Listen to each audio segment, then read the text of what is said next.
my needs. Yes, yes. Oh, what a loving Savior we serve. Think about it. Someone who could have called 10,000 angels to his rescue. But he made a commitment to his Father. I'll roll myself in flesh. Bulls and goats could not satisfy the blood, the perfect sacrifice that was needed to redeem us. So he said, I'll go. I'll leave my lofty home in glory. I'll robe myself in flesh and I'll go down and I'll be the perfect sacrifice. I won't just go all the way. I'll go all the way. When they criticize me, I'm going to go all the way. Jesus, being all-knowing, knew that he was going to be rejected. Knew that his message was going to be rejected. All was not going to believe.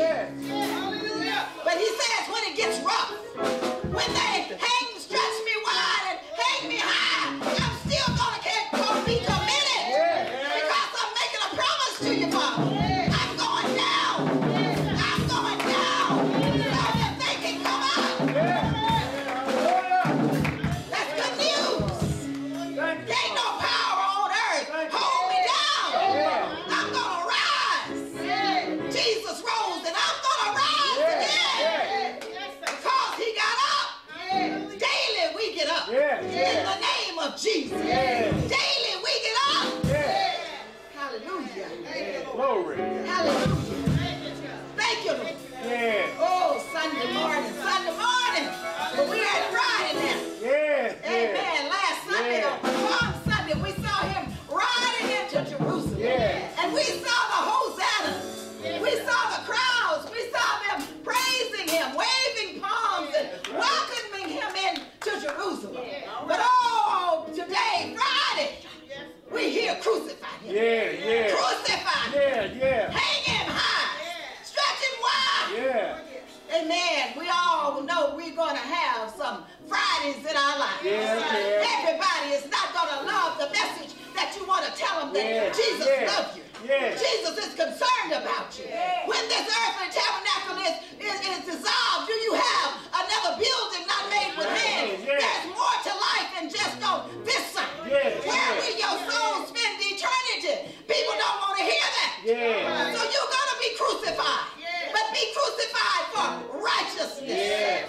For saying what the Word of God says. Well, for living the Word of God. Be crucified for righteousness' sake. For every time you're sending timber up to your mansion. Jesus said, I want something to drink. The Webster's Dictionary definition of thirst is a feeling of dryness in the mouth and throat that accompanies a need for liquids, a strong desire. Jesus came to this earth as an example for us. In Matthew 5 and 6, he said, blessed are they which hunger and thirst after righteousness, for they shall be filled. He said, I thirst. He was going through anguish in his body because of the affliction that had been put upon us, upon him. But you know what? He said, many are the afflictions of the righteous, but I will deliver them out of them all. Hallelujah. Okay, but as we're going through the afflictions, do we forget to thirst and hunger after the righteousness of Christ? Hallelujah. He goes on in John 4 and 7, he talking to the Samaritan woman, and she came and he asked her, give me to drink. Give me something to drink. I thirst. Hallelujah. She started debating with him about, you know, you're a Jew. I'm a Samaritan. You know, how is it that you ask me for something to drink? You don't even have anything to draw with. Saints of God, as children of God, sons and daughters of God, we got to draw from the well of Jesus Christ. We got to draw from the anointed.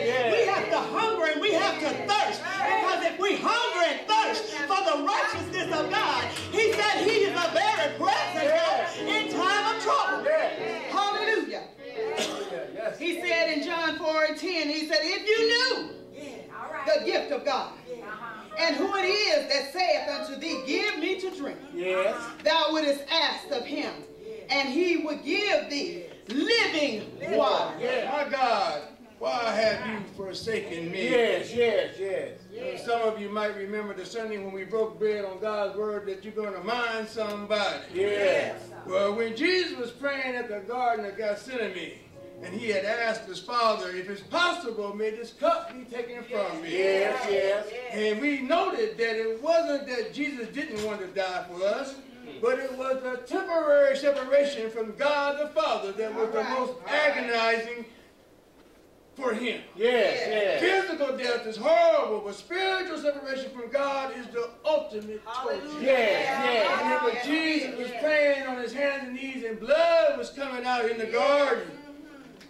That's an idea why hell is so miserable. Yes, yes. Physical death is rest in peace, but for the soul is either life in the kingdom with Jesus, or pain and agony with the enemy. Yes, yes. Smoking or non-smoking. Yes, yes. This whole event was fulfilling a prophecy. In Psalms 22, King David gave an astonishing description of the suffering of a Savior, our Lord Jesus Christ, hundreds of years earlier. David said for himself in Psalms 22:1, my God, why have you forsaken me? Yes. Why are you so far from saving me? So far from the words of my groaning. It just goes to show us that separation from God the Father is the worst thing that can happen to any of us. Happen to any of us, the worst thing. Some people might even think they have it right now. All right, just going on, got it going on. But every knee shall bow before God the Father.